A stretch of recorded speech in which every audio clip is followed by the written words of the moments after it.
Le apnee notturne non vanno sottovalutate e il motivo è estremamente semplice: possono nascondere un problema molto più grave.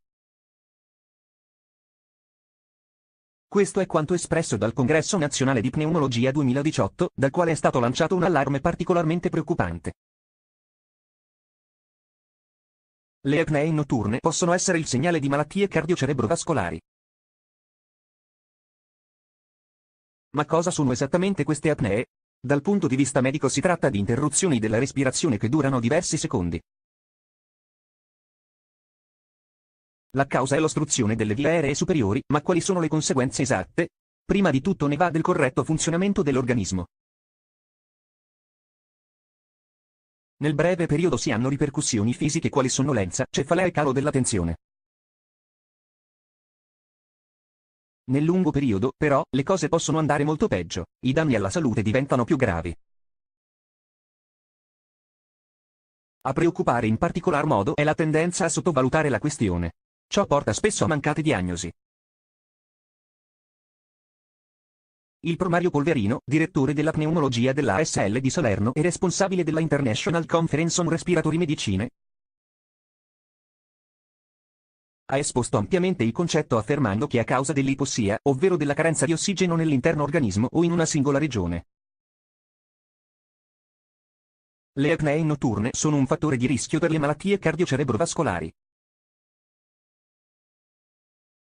Chi ne soffre ha una maggiore incidenza di aritmie, infarti, ipertensione, insufficienza cardiaca e ictus. Perché curare le apnee notturne è importante sotto tanti altri punti di vista. Per procedere in questa direzione si parte da una polisonnografia, un esame specifico che può essere eseguito a domicilio, in clinica oppure in farmacie attrezzate. L'esame registra il flusso respiratorio, il battito cardiaco, l'attività cerebrale e molti altri parametri durante il sonno. Apnee notturne. I fattori di rischio. Tra i fattori di rischio delle apnee notturne c'è l'obesità, il sovrappeso, il fumo, il consumo di alcol e l'uso di farmaci per dormire. I soggetti più colpiti sono maschi adulti, ma bisogna annoverare anche i bambini, specialmente se soffrono di tonsille ingrossate. Dato l'allarme lanciato, i russatori seriali sono avvisati. È necessario che si rivolgano a degli specialista del sonno perché la problematica può diventare decisamente grave. Cosa serve la polisonnografia? I rischi del test sono minimi e la preparazione all'esame è estremamente semplice. Quanto non richiede alcuna speciale precauzione, a poche ore dall'esame è sufficiente astenersi dall'assunzione di alcolici e cibi o bevande contenenti caffeina, che potrebbero alterare i risultati.